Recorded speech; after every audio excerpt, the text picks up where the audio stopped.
Heading है गैसों की द्रव्यों में विलेयता को प्रभावित करने वाले कारक।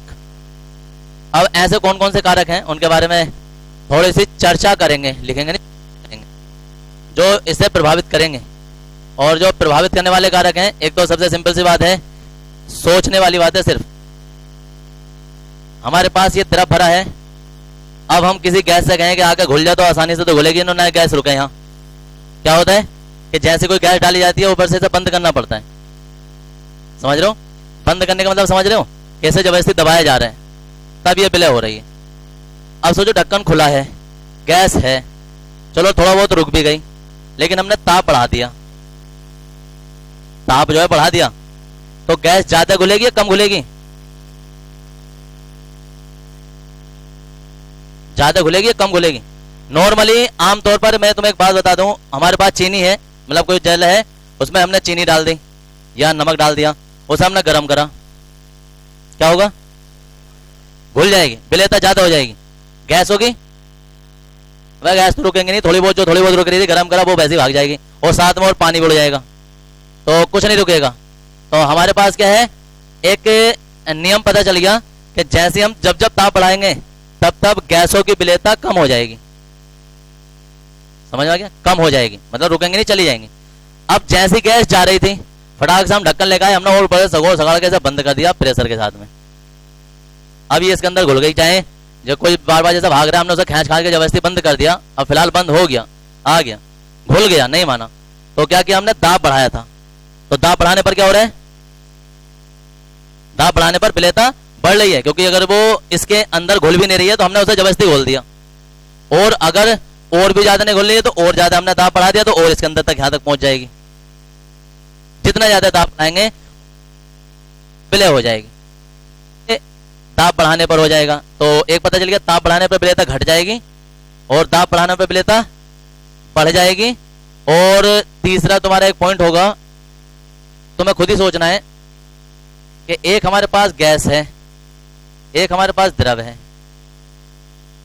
एक हमारे पास द्रव है, मतलब गैस को हमने द्रव बना लिया और फिर उसे हम द्रव में डालें, कौन सा पहले घुल जाएगा?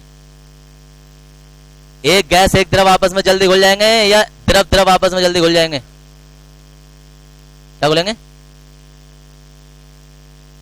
ये दोनों आपस में जल्दी घुल जाएंगे। हर किसी को पता है, इतना क्या सोचने वाली बात है, घबरा रहे हो? द्रव द्रव आपस में जल्दी घुल जाएंगे। तो अब क्या नियम बन गया हमें कि अगर कोई गैस ऐसी है जो कि जल्दी से द्रव बन जाए, जल्दी से द्रव बन जाए, तो उसकी जब वो यहां द्रव बन के जल्दी से घुल रही तो इसका मतलब वो यहां भी जल्दी घुलेगी, क्योंकि वो उसमें द्रव बनने की प्रकृति है। वो यहां द्रव भले से नहीं बननी है, लेकिन जब इसके अंदर जाएगी तो द्रव जैसा व्यवहार करेगी और इसके अंदर भी जल्दी घुल जाएगी।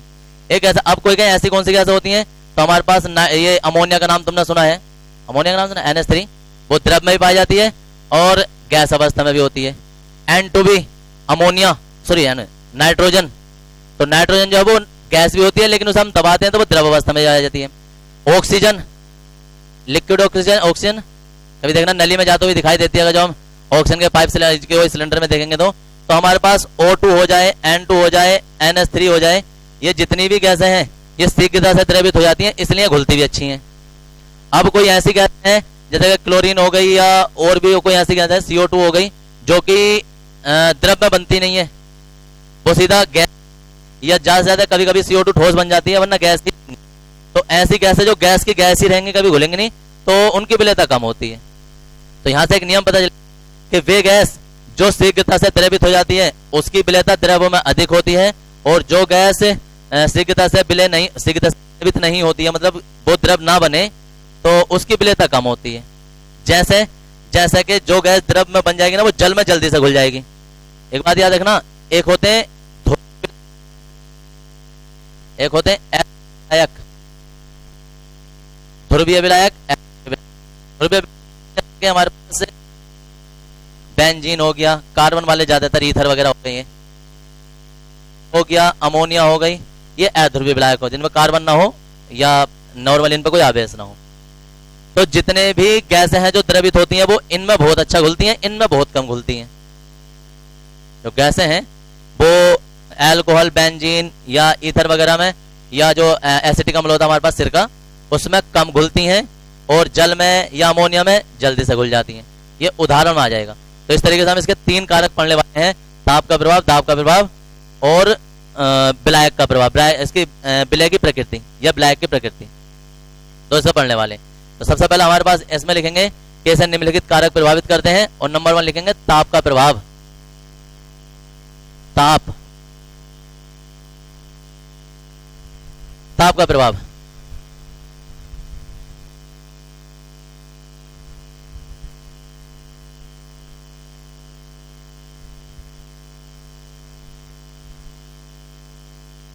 अच्छी राइटिंग में लिखा करो तुम लोग, और हमेशा हेडिंग ब्लैक पेन से बनाओ। एक ही पेन लेके सारे के सारे कॉपी ज्यादातर यूज किया करो, व्हाइट पेपर की अच्छा लगता। उसका एक कारण होता है, जेल पेन कभी जिंदगी में यूज मत करना जब तक तुम पढ़ रहे हो अपनी लाइफ में। जेल पेन बेकार होता है, जेल पेन, डॉट पेन चलाने, जेल पेन की इंक फैट हो जाती है, बैक साइड निकल जाती है पीछे को। तो ये सब है, हो गया भैया। और रफ पेपर में लिखने का मतलब होता है कि रफ पेपर जो खुरखुरा होता है, खुदरा होता है, उसमें घर्षण ज्यादा होता है, पेन जम के चलता है, राइटिंग अच्छी आती है। लेकिन जैसे ही हम बोर्ड के पेपर में जाते हैं वो पेपर चिकना होता है, वहां राइटिंग हमारी बिगड़ जाती है, स्पीड भी नहीं आती है। इसलिए प्रैक्टिस शुरू से ही किया करो कि रफ कॉपी के बजाय फेयर कॉपी में लिखो। अगर यहाँ रफ कॉपी लेकर आओ कोई बात नहीं, घर जाके फेयर बनाओ, प्रैक्टिस किया करो चिकने पेपर पे लिखने की, या ऐसे पेपर पे। बोर्ड का पेपर सबने देख रखा कैसा होता है, तो ऐसे पेपर पे लिखने की। पता चला कि पूरे साल जो है वो हमने फुटबॉल की तैयारी करी और लास्ट टाइम पे मैदान में हमें क्रिकेट खेलने उतार दिया, तो भाई साहब पहली बॉल पे बोल्ड लोग आ जाएंगे कि हमने रफ कॉपी पे तैयारी की थी और फेयर कॉपी हमें हाथ में मिल जाती है। ये होता है। एक लड़का है जो अभी हमारे बरखड़े वाले बैच में था, उसमें क्या था, वो टॉपर था, मतलब हमेशा बैच में नंबर उसी के ज्यादा आते हैं, लेकिन इस बार उसके 345 नंबर आए जबकि उसके 445 आने चाहिए थे। कारण, एक लड़का है तो अनस। अब कारण क्या है, कारण उसका यही है कि उसकी राइटिंग जरूरत से ज्यादा ही बुरी है, और काम वही है उसके कि फेयर में लिख दिया, रफ में लिख दिया, जैसे भी है, लेकिन राइटिंग पे डिपेंड करता है कि राइटिंग कैसी है। राइटिंग भी थोड़ी सुधारो। अगर कोई किसी की राइटिंग बेकार है, इस टाइम है सुधारने का, 2-3 महीने फाउंटेन इंक वाले पेन से लिखे, जरा घर पर एक आध एक पेज इमला लिखेगा या कुछ ऐसा करके कोई अपने ही का होमवर्क करेगा, से सुधर जाती है। पायलट पेन जेल पेन से नहीं सुधरती है, इंक वाले पेन से। तो ये राइटिंग सुधारने का तरीका होता है। वरना हमारे बैच में हर साल ऐसे ऐसे होशियार बच्चे पढ़ते हैं, और याद रखना जो दिमाग ज्यादा चलाते हैं ना, दिमाग बहुत ही ज्यादा चलाते हैं, एक तो उनकी राइटिंग खराब हो ही जाती है, अक्सर देखा है। और भाई साहब वो मोटे तो होते ही नहीं है, खैर समझ गए। दिमाग पे ज्यादा वर्क करता ना, दिमाग में वो मोटा नहीं हो पाता है। क्यों? कितना भी खा ले पी ले कर रहे ऊपर वाले हिस्से में, ऊपर वाले हिस्से में। तो इसलिए कोशिश किया करते हैं, टॉपिक पर आ जाओ जरा। और टॉपिक ये है ताप का प्रभाव। किसी काम को करो टेंशन ना लो, उससे टेंशन नहीं, थोड़ी सी फिक्र होनी चाहिए। ये नहीं कि टेंशन ले लिया, उससे सब नुकसान ही होता है। इसमें लिखेंगे ताप बढ़ाने पर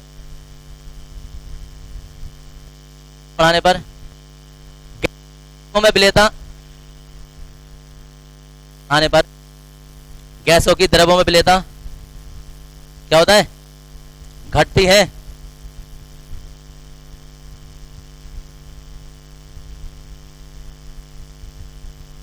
अब आ जाओ ताप का प्रभाव, हेडिंग ताप का प्रभाव, प्रेशर।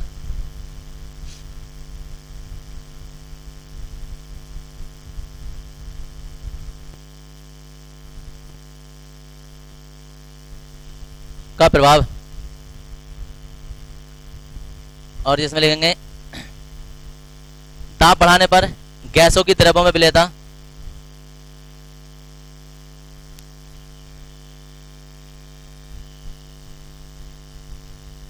दाब बढ़ाने पर गैसों की द्रव्यों में विलेयता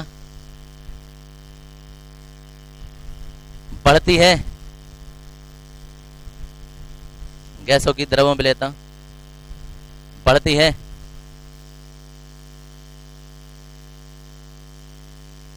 नेक्स्ट थर्ड हेडिंग आ जाएगा इसका, विलायक की प्रकृति। विलायक की प्रकृति,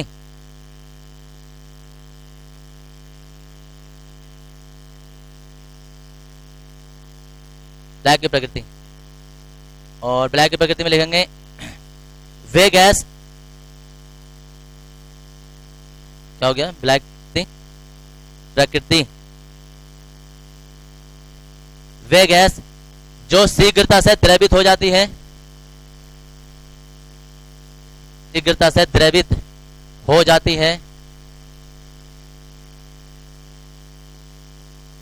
शीघ्रता से द्रवित हो जाती है,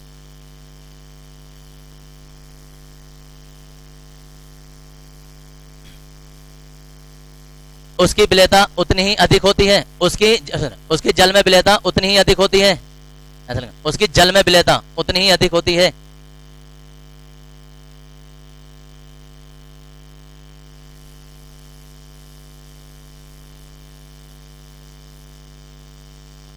जैसे जैसे N2 अमोनिया और ऑक्सीजन, नाइट्रोजन, अमोनिया, ऑक्सीजन आदि जल में अधिक विलय होती हैं, जल में अधिक विलय, जल में अधिक विलय होती हैं, जबकि कार्बनिक विलायक को, जबकि कार्बनिक विलायक को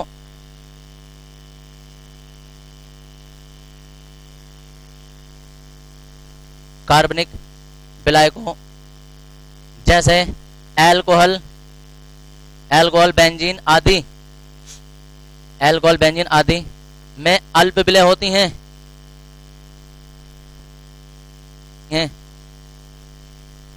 अल्प एल आदि में अल्प विलय होती हैं।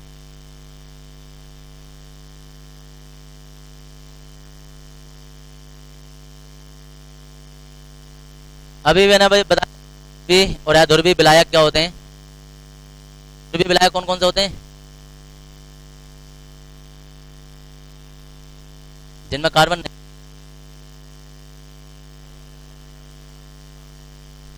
ये हालात हैं, यहाँ जो भी बात आती है वो समझ लेना सोलाने बात बताई जाती है, जैसे सोने के जैसी तुम्हारे लिए गोल्डन बात है, लेकिन तुम लोग उसे नजरअंदाज कर देते हो और ये ऐसे ऐसे क्वेश्चन ही कंपटीशन में आके बड़े बड़े आते हैं जिनकी वजह से तुम्हारा फ्यूचर बर्बाद हो जाता है और नौकरी 2-2 नंबर से ही रह जाती है।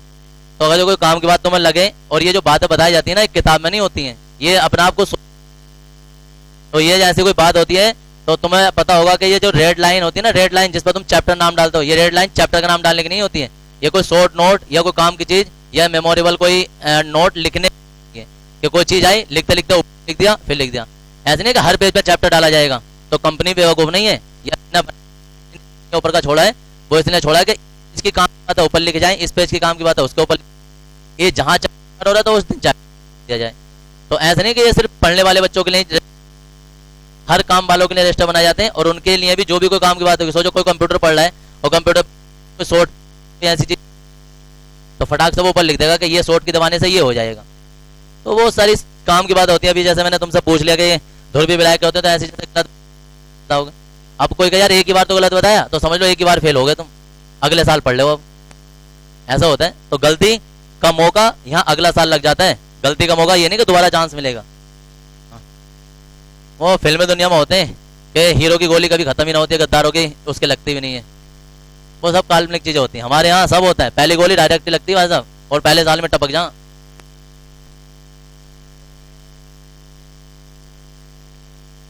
Most important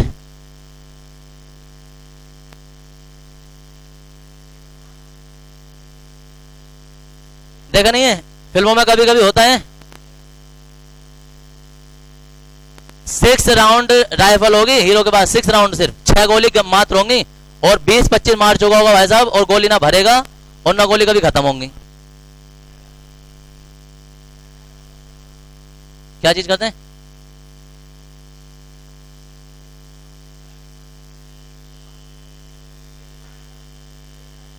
projector.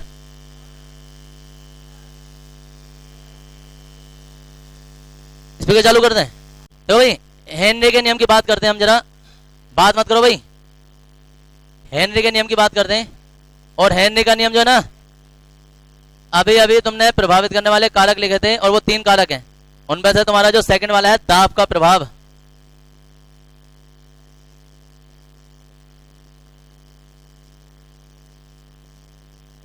कोई गैस है, सोचो नाइट्रोजन ही है और हम इसे घोलते हैं, घुलना नहीं चाह रही है, लेकिन हमने इस पर दाब लगाया और दाब लगाया 50 ATM, इसके अंदर घुल गई। सेम वही गैस है, वही जल है, नाइट्रोजन गैस है, इस पर लगा दिया हमने 100 ATM, कौन सी गैस जल्दी घुल जाएगी? 50 ATM या 100 ATM वाली? मतलब इतना प्रेशर लगा रहे हैं हम, इस पर 50 लोग ऊपर से दबा रहे हैं, इसे 100 लोग ऊपर से दबा रहे हैं, कौन सी गैस जो वो जल्दी से उसके अंदर घुल जाएगी? सीधी सी बात है यार, 100 के मारे क्या ठिकाने होंगे, सगो सगाड़ के जबरदस्ती बढ़ा देंगे अंदर। तो 100 वाली क्या पता चलेगा कि पहले बिले नहीं हो रही थी, लेकिन जो बिलेता है, मतलब जो बिले हुई है वो किस लिए हुई है? दाब के कारण। जितना ज्यादा दाब बढ़ा रहे हैं उतनी ज्यादा बिले हो रही है, जितना ज्यादा दाब बढ़ा रहे हैं उतनी ज्यादा बिले हो रही है। तो क्या पता चल गया हमें ये कि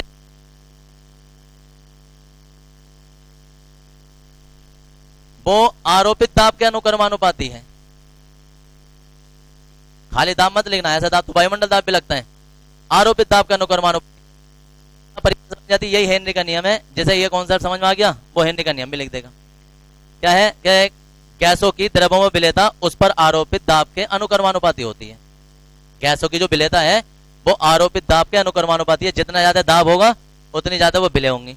लेकिन एक और बात है, पता चला हमने यहाँ ऊपर से तो हम दाब लगा रहे हैं, सोचो हमने इस पर 50 दाब लगाया, ये 10 ग्राम घुल गई, इस पे हमने 100 दाब लगाया और ये 20 ग्राम घुल गई। लेकिन उसी टाइम हमने इसे गर्म करना स्टार्ट कर दिया, टेम्परेचर हमने इसका बढ़ा दिया, तो जो ये 20 ग्राम घुली थी ना, अब ये फिर वापस ऊपर को निकल जाएगी, तो फिर वापस 10 ही रह जाएगी, या हो सकता 5 रह जाए, क्योंकि ऊपर से दाब बढ़ाने पर विलेयता बढ़ रही है, लेकिन ताप बढ़ाने पर तो घटती है, तो ताप बढ़ाने पर घटेगी भी जरूर। तो नियम क्या है? तो हेनरी ने बताया कि जब हम ये दाब लगा रहे होंगे ना, जब हम ये दाब लगा रहे होंगे उस टाइम पर हम ताप नहीं बढ़ाएंगे, ताप जो है वो नियत रखना है। अगर पता चला कि यार ऊपर से हम दाब भी लगा रहे हैं, नीचे से ताप भी बढ़ा रहे हैं, तो ना ऊपर से विलेयता बढ़ेगी ना ही नीचे से बढ़ने देगा इसे। तो क्या है कि कोई एक चीज तो तुम्हें रोकनी पड़ेगी। तो हेनरी का नियम दाब से संबंधित है, ना कि ताप से संबंधित है। तो ताप उस टाइम पर क्या रहेगा? नियत। तो अब नई परिभाषा देखो क्या बने, नियत ताप पर किसी गैस की द्रव्यों में विलेयता, किसी भी गैस है, किसी गैस की द्रव्यों में विलेयता उस पर आरोपित दाब के अनुक्रमानुपाती होती है। कौन सुना देगा नियम? इतने सालों में किसी को याद ही नहीं हुआ। नियत ताप पर किसी गैस की द्रव्यों में विलेयता, क्योंकि हमारा जो हेडिंग है ना वो गैसों की द्रव्यों में विलेयता चल रही है, ये तो करना ही करना है हमें। तो नियत गैसों की द्रव्यों में विलेयता उस पर आरोपित दाब के अनुक्रमानुपाती है। हाँ जी,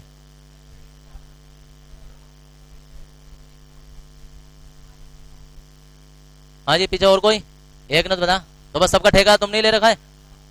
और कोई?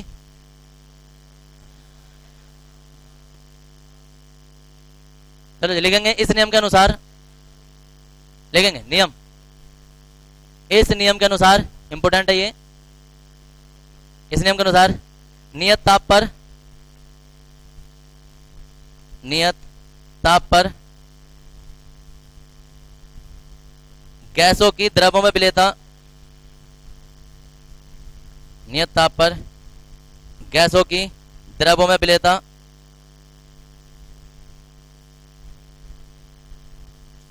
गैसों की द्रव्यों में विलेयता उस पर आरोपित दाब के अनुक्रमानुपाती होती है। दाब के अनुक्रमानुपाती होती है।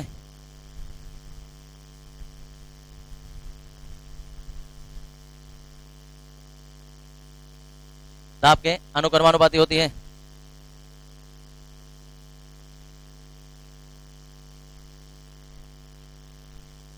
नई लाइन से लिखेंगे।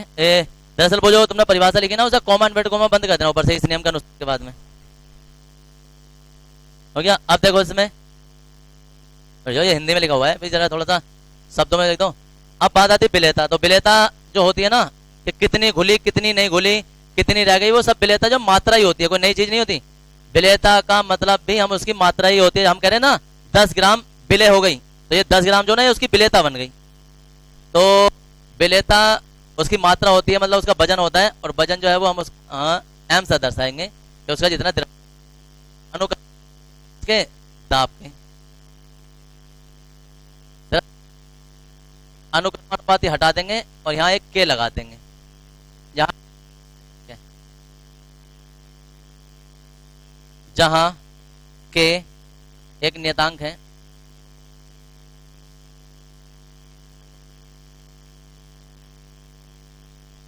नियतांक है। अब एक काम की बात सुन लो। काम की बात यह है कि यदि यदि गैसों की द्रव्यों में विलेयता, यदि गैसों की द्रव्यों में विलेयता मोल प्रभाज, देखो नियम बदलने वाला है यहां से हेनरी का, मोल प्रभाज के रूप में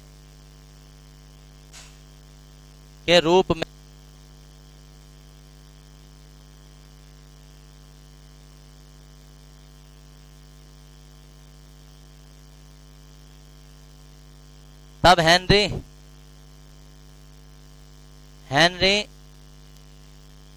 के नियम अनुसार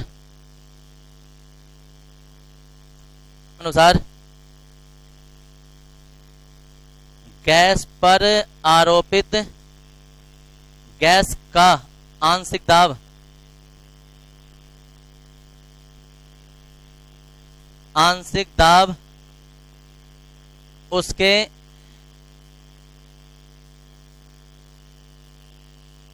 उसके मोल प्रभाज के समानुपाती होता है। समानुपाती और अनुक्रमानुपाती एक ही बात होती है।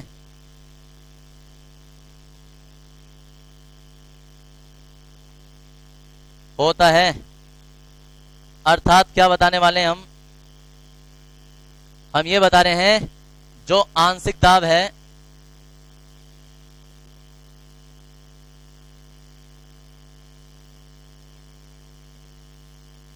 आंशिक दाब और आंशिक दाब अनुक्रमानुपाती है मोल प्रभाज के। आंशिक दाब P हो जाएगा और विलय का मोल प्रभाज एक्स भी, क्योंकि विलय जो वो गैस है और गैस के मोल प्रभाज के अनुक्रमानुपाती है। अनुक्रमानुपाती हटा देंगे और के एच लगा देंगे, H4 हेनरी। यहां से आता है तुम्हारा सही नियम, जहां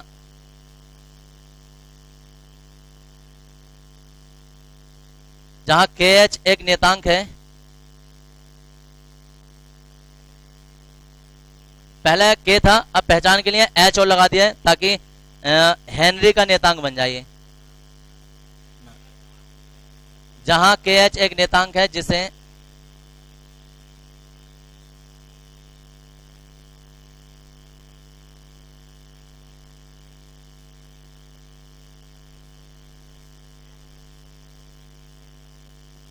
इसका मान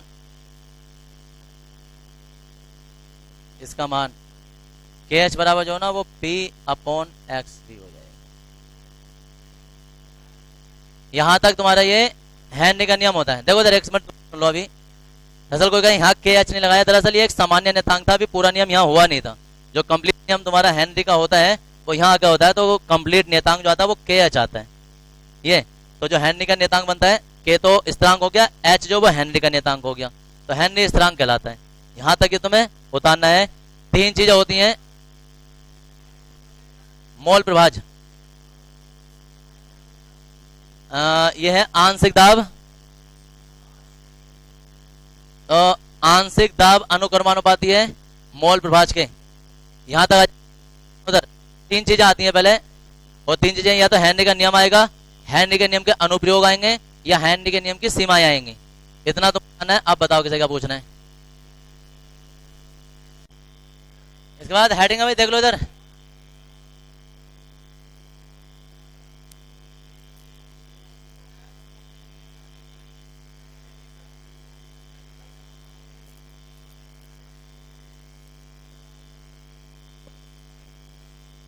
हेनरी के नियम का अनुप्रयोग।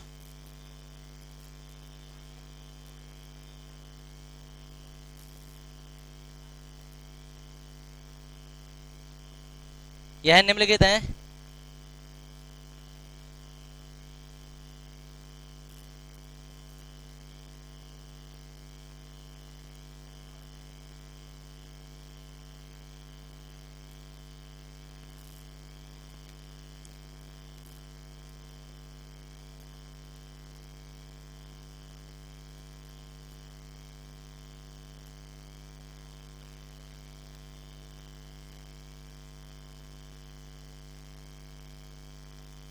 तीन अनुप्रयोग है इसके।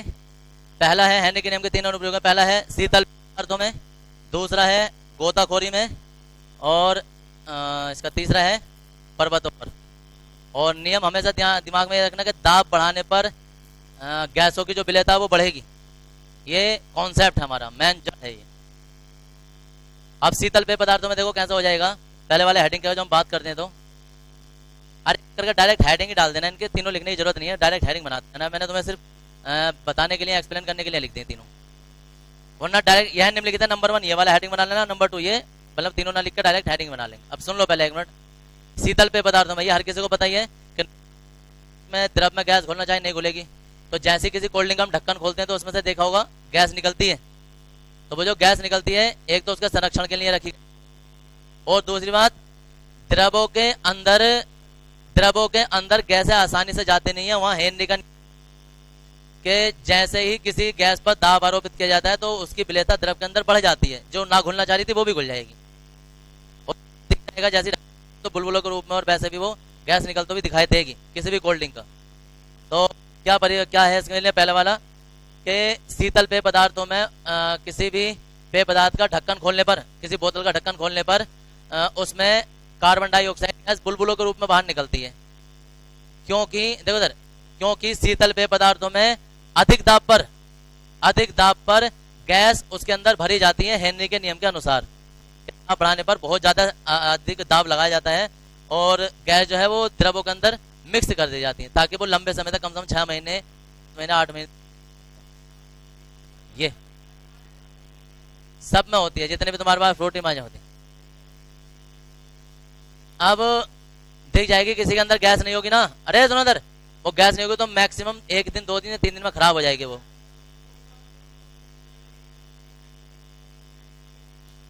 तो प्रैक्टिस करके दिखाएंगे, कोल्ड ड्रिंक लाइयो और हम करके दिखाएंगे।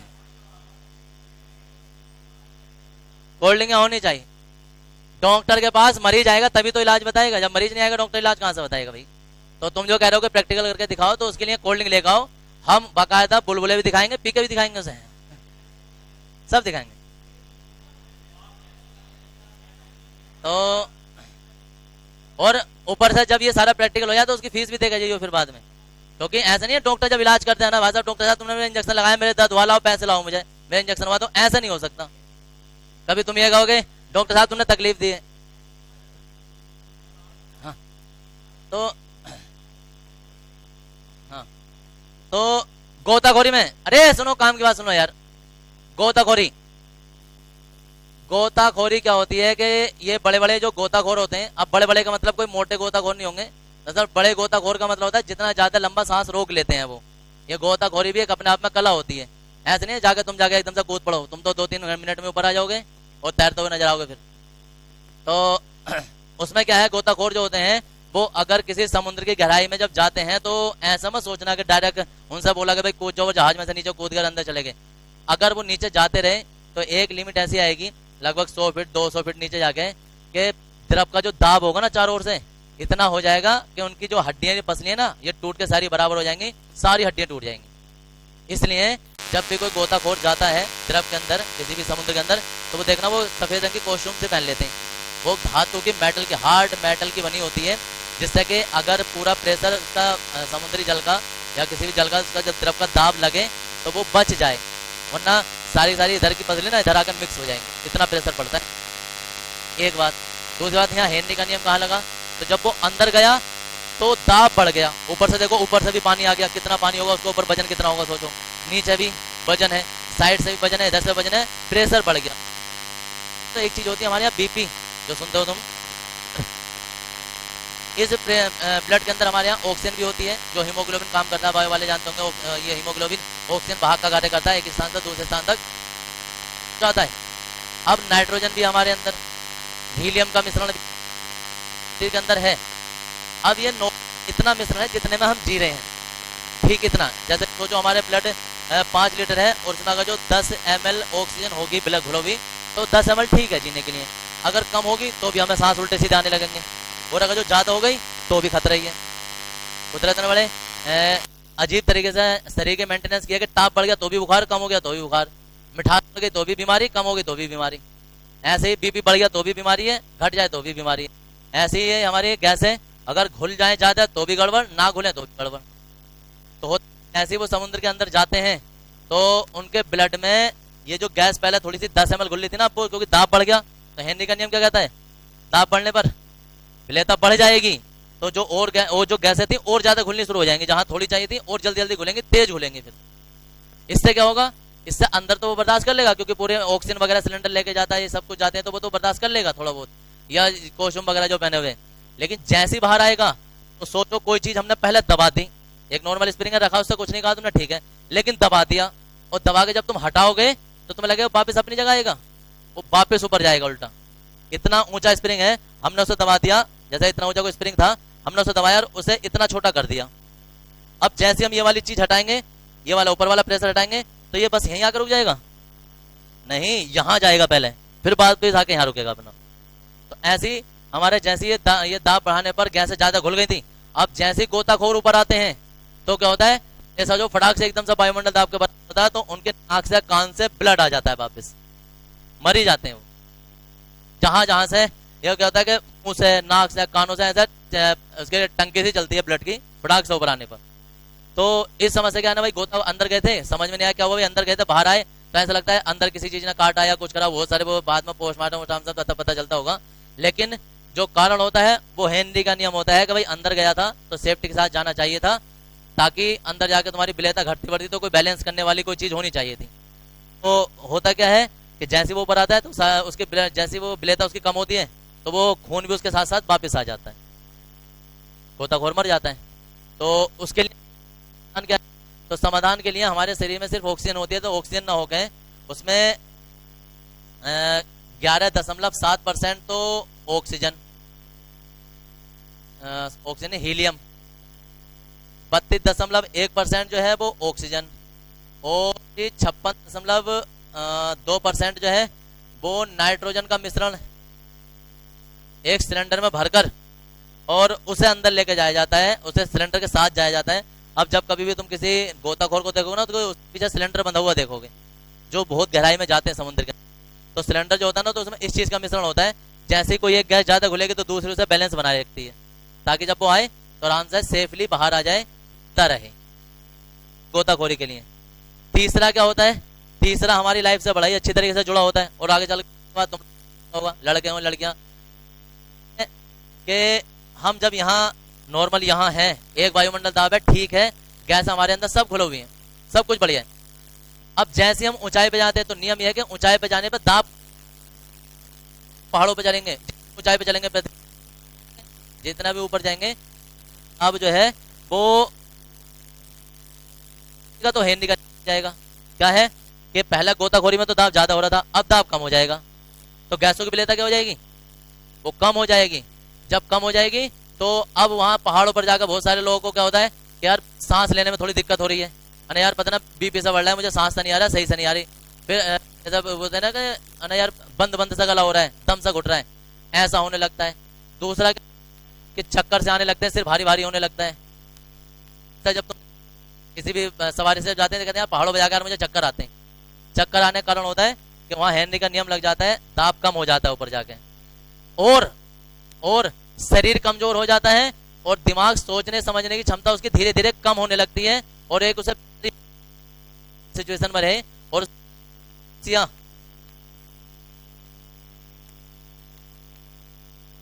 वो बीमारी होती है जिससे आदमी थोड़ा पागल पागल से लगने लगता है, और सोचने समझने की क्षमता उसकी कम हो जाती है। ये बहुत आखिरी स्टेज होती है, ऐसा नहीं है कि पता चला वहां पागल हो गए, ऐसा नहीं होता है, वो कम ऊंचाई है।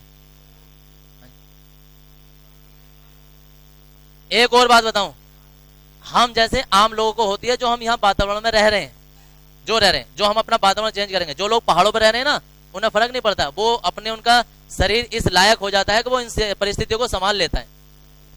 चेंज जो एक परिस्थिति से दूसरी परिस्थिति में प्रवेश कर। अब बात आती है कि ये तो चलो ठीक है, पर बताओ अभी क्या होता है, जरूरी ऐसा होता है लोग भर्ती में जाते तो अक्सर देखोगा जो में ज्यादा लगते हैं।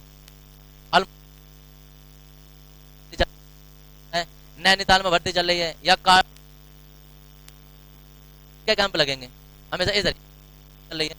क्या होते हैं, ये समुद्री तल से ऊंचा एरिया होता है। अब हमारे लोग वो भी आर्ट्स है और वो भी ढंग से ना पढ़े हुए, और पढ़ाने वाले भी उन्हें ऐसे। अब क्या हुआ, हेनरी का नियम वहां से करके गए कि जी इतने मिनट में भाग लेता हूँ, मतलब आधे घंटे में भाग लेता हूँ, और वहां तो यार चाहिए 1 घंटे में भागना, मैं तो आधे घंटे में। ठीक है, अब वहां पहुंचे, नहीं चला वातावरण का ताप, उनका वो ताप जो कब कम हो गया, जाते जाते ऊंचाई पे पहुंच गए वो। अब वहां ताप कम होने पे ये सारी चीजें हो गई, जो से गैसों की बिलेट थी उसके अंदर जो थी कम हो गई, वातावरण बदल गया। अगले दिन को रेस है, अब जैसे ग्राउंड में पहुंचे थोड़ी सी दूर भागते हैं और जी भाई साहब घोटों तक आ जाती है, हाँफ के वहीं बैठ जाते हैं। अब कहते हैं यार मैं तो बड़ा बढ़िया भाग रहा था, फिर क्या कहेंगे, अरे यार वो वहाँ पत्थरियां थी यार, वहाँ धुंध थी, वहाँ मेरे पैर मार दिया था, ये कर दिया था, बहुत कला खा के गिरते हैं। और जितने भी भाग रहे होते हैं पूछो भाई साहब पहली बार आया, अरे नहीं यार मैं तो अपने गाँव में 10-10 किलोमीटर भागता था, मैं तो शहर तक पहुंच जाता था। क्यों पहुंच, क्योंकि दाब ठीक था। जब वो पहाड़ी एरिया में वहां पहुंचे और उस एरिया में जब ऊंचाई पर जाने पर हेनरी के नियम अनुसार दाब हमारा कम हो गया, दाब कम हो गया तो गैस जो हमारे शरीर में ब्लड में ऑक्सीजन की मात्रा थी, नाइट्रोजन की मात्रा थी, जो अंदर घुली हुई थी वो धीरे धीरे कम हो गई। जब कम हो गई हमें चलता है, हम वही सोचते हैं जैसे हम अपने हाथ हैं, ऐसे हम यहाँ अल्मोड़ा में भी होंगे या रानीखेत में ऊपर भी होंगे। वो जब भागना स्टार्ट करते हैं तो जो जो होना होता है वो सारी चीजें उनके साथ होती है, उनका बीपी भी बढ़ता है। अब लोग टेंशन पड़ जाते हैं, यार मेरा तो आज तक बीपी नहीं बढ़ा, वहां जाके बीपी कैसा बढ़ रहा है या बीपी लो कैसा हो रहा है। तो ये गैसों की द्रव्यों में विलेयता के कारण होती है। इसका समाधान क्या है, समाधान यह है कि जब कभी भी जाए वहां तो 3-4 दिन पहले वहां जाए, वहां का वातावरण, वहां के हवा पानी पहले अपने अंदर अनुकूल करें, वहां की विलेयता अपने शरीर के अनुकूल ढालें। ढालने के बाद क्या होगा, जब 4-5 दिन बाद तुम वहां भागोगे तो वातावरण के अनुकूल हो जाओगे। लोग क्या कहते हैं, या तो उसी दिन जाएंगे भागने, तो मोटरसाइकिल पर से या उससे उतरे, आपने रेस में एंट्री ले ली तो हालत खराब हुई। या क्या करेंगे, 1-8 दिन पहले जाएंगे और पता चला भी हवा पानी भी सही से हुआ नहीं है और ग्राउंड में उतर गए, तो क्वालिफाइड कर ही नहीं पाते, बहुत निकल जाते हैं। और वो ऐसे ऐसे निकलते हैं जिनसे पूछोगे कि यार मैं तो 10 किलोमीटर 20 मिनट में भाग जाता था, मैं तो इतने मिनट में भाग जाता, ऐसे ऐसे वाले मिलेंगे तुम्हें जो कि आधे ग्राउंड में गिर जाते हैं। तो ये कारण होता है उसका। एक दूसरी बात, अगर तुम पहाड़ों पर खाना बनाने लगो, खाना बहुत लेट बनता है। लेट मतलब अगर हमारे यहाँ कोई दाल जो है वो 10 मिनट में बनती है तो सीधी वहाँ 15 मिनट में बनेगी। क्यों बनेगी, कि हमारे पास ये कोई पानी है, इसके अंदर हमने कोई दाल वगैरह डाल दी है, जैसे हम इसे गर्म करना शुरू करेंगे तो एक तो दाब पहले से कम है, ऊपर से रोकने वाली कोई चीज है नहीं, ऊपर से हमने इसे गर्म कर दिया तो जो पानी था वो फटाक से उड़ जाता है, दाल फिर रह गई हमारी कच्ची। फिर पानी डालो, फिर गर्म करो, पानी फिर बहुत जल्दी उड़ जाएगा। यहाँ जहाँ 10 मिनट में पानी उड़ता वहाँ 15, इसमें बहुत जल्दी 5 मिनट में पानी ऊपर उड़ जाएगा, दाल फिर कच्ची रह गई हमारी। हाँ, अब कोई कहे कि यार एक ही भरकर डाल दो पानी, तो दिक्कत क्या होती है, जिन्हें पता है कि एक ही भरकर डाल दो वो तो सीख गए वहां, लेकिन तुम गए हो यहाँ से, जो लेडीज वगैरह जाती हैं जिनकी पोस्टिंग वगैरह कुछ हो जाती है पहाड़ों पर या कुछ हो जाते हैं, इतना आइडिया होता है कि आंखें बंद करके डालेंगे ना तो भी सही दाल पका देती हैं, हो जाती है। तो अंधेरे में भी रोटी बनाएंगे तो भी गोल आएगी, बात बता रहा हूँ। तो प्रैक्टिस का मतलब उन्हें इतनी प्रैक्टिस है कि उन्हें पता है कि भाई साहब अगर जो 2 गिलास पानी डालना है तो वो 2 ही डालेंगे। अब पता चला वहां तो टेस्ट बहुत अच्छा होता था, यहाँ दाल कच्ची भी रहेगी, सूखी भी रहेगी और बेकार भी बनी है। अब उन्हें बेचारे को क्या पता कि हेनरी का नियम लग गया और ये खाना जितना भी गड़बड़ हो रहा है वो सब हेनरी के नियम से हो रहा है, हेनरी जाके यहाँ लगा रहे हैं। तो वो जो बोलते ना जग भर कर डाल देते हैं, जब 1-2 बार गलती होती है ना तब पता चलता है कि यार ये कुछ गड़बड़ हो रहा है यहाँ। तो पहाड़ों पर ये सब होता है। तो यहाँ की जिंदगी और वहाँ की जिंदगी तरीके से वेरी करती है, और वहाँ के ज्यादातर लोग जो होते हैं ना वो फिजिकली भी थोड़े से स्ट्रॉन्ग हो जाते हैं। करते हैं वो पगडंडी पर भी, छोटी सी उस पर भी, पहाड़ों पर भी ऐसे निकल कर पार हो जाते हैं। हम लोग तो आधे पे जाके फैल जाएंगे, बस कोई किनारे देख के बैठ। कहीं पहाड़ों पर मंदिर पे चले जाओ, बहुत सारी लेडीज वगैरह ना सीढ़ियों पे ऐसी बैठी रहती हैं, क्या हो गया ना अभी रुक जाएंगे थोड़ा सा बाद में चढ़ेंगे, अभी करे रहती हैं। और वो बाद में हम और वहां के लोग आएंगे, वहां के लोग पता क्या, एक तो अकेले चढ़ेंगे, लेकिन पता कैसे आएंगे, बाजा ऊपर जाना, हाँ 100 रुपए लगेंगे ना, 100 रुपए कैसे ना, किस चीज ले जाएंगे ना, अपने ऊपर बिठा के लेके जाऊंगा मैं। अब सोचो कितने स्ट्रॉन्ग होंगे, 100 रुपए 200 रुपए 500 रुपए वो यहाँ के टूरिस्ट से इस बात के लेते हैं कि अपने ऊपर बिठा कर उन्हें साढ़े उस पर सीढ़ियों पे ले जाते हैं। सोचो कि वो खुद तो जा रहे हैं, साथ में एक आदमी अपने ऊपर बिठा कर तब जा रहे हैं पहाड़ी पे।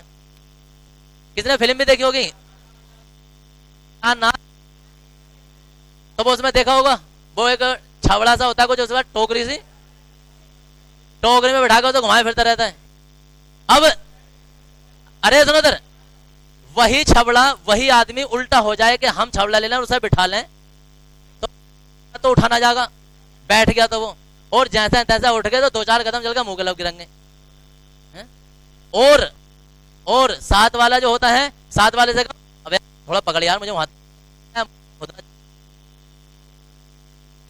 फिजिकली इतने स्ट्रांग हो जाते हैं, आदत बन जाती है। अब कोई का यार गधों वाला काम करे, गधों वाला काम नहीं करे, फिजिकली इतने स्ट्रांग हो जाते हैं, उनके बीपी सीपी लो तो वैसे भी ना होते, अपना आप ही ठीक रहते, फिटनेस इतनी बन जाती है। ये तो अलग जिंदगी है, जिंदगी में होता है। ताली से लिखें, टाइम हो गया क्या, पता तो चल गया हेनरी के नियम कहाँ कहाँ लग रहे हैं, कल को थ्योरी लिखनी है, और ना छुट्टी नहीं है कल।